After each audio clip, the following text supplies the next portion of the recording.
2 दिवसांपासून राज्यामध्ये अवकाळी पावसामुळे शेतकऱ्यांचं तोंडचं पाणी पळालं असून 8 जिल्ह्यात सुमारे 13,729 हेक्टरवरील शेतीचं नुकसान झाल्याचा प्राथमिक अंदाज आहे। त्यात उत्तर महाराष्ट्रामध्ये नुकसानीचं क्षेत्र जास्त आहे।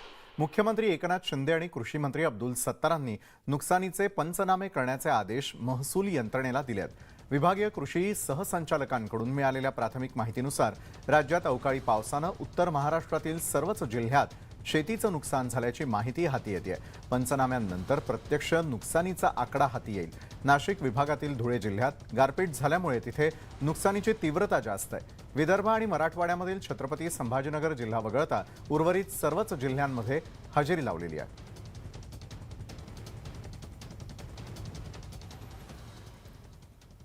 केंद्रीय मंत्री नारायण राणेंनी उद्धव ठाकरेंवर जहरी टीका केलेली आहे। उद्धव ठाकरे खोके कलेक्शन मास्टर असल्याचं टीकास्त्र नारायण राणेंनी सोडलं। ठाकरेंच्या खोक्यांची माहिती माझ्याकडे असल्याचंही नारायण राणेंनी म्हटलंय। तर कोरोनाच्या औषध टेंडरमध्येही ठाकरेंनी पैसे घेतल्याचा आरोप नारायण राणेंनी केला। तसंच ठाकरेंची खेडची सभा ही मॅनेज असल्याची टीका देखील नारायण राणेंनी केली आहे। खोके कोणी जमवले असतील तर आम्हाला विचारा, एकनाथच्या टीमला विचारा आणि माझ्या टीमला विचारा।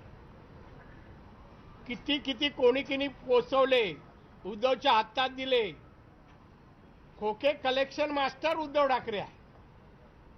2.5 वर्षात तर त्यांनी एकमेव काम केलं, खोके छळलं, शोषण केलं कोरोनातल्या रुग्णांचं।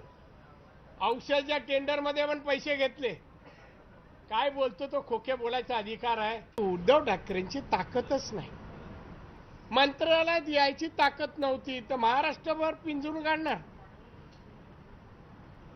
शक्य आहे का? आणि तुम्ही कशी बातमी देता हो? उद्धव ठाकरेचा घणाघात, अरे कसं बोलतोय, त्रास होतो त्यांना। 20 पावलं चालू शकाल आणि घणाघात, वाघ बीग दाखवायचा। अरे कशाला? ते वय नाही राहिलं आणि वयात पण तेव्हा काय करू शकले नाही हो। समिती समोर हा विषय आहे, समिती समोर विषय आहे। तो जे बोलला ते रेकॉर्डवर आहे। आता पळवाट काढून काही उपयोग नाही।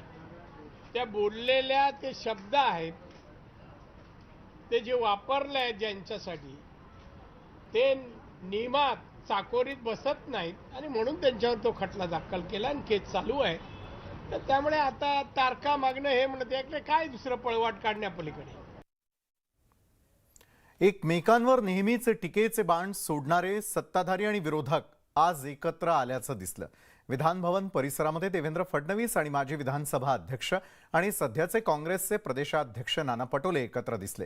फडणवीस आणि मुख्यमंत्री एकनाथ शिंदे विधान भवन परिसरामध्ये येत असताना नाना पटोले समोरच उभे होते। यावेळी नाना पटोलेंनी मुख्यमंत्र्यांशी हातही मिळवला। काही काळ या तिघांमध्ये हलक्या फुलक्या वातावरणात चर्चाही होताना दिसली।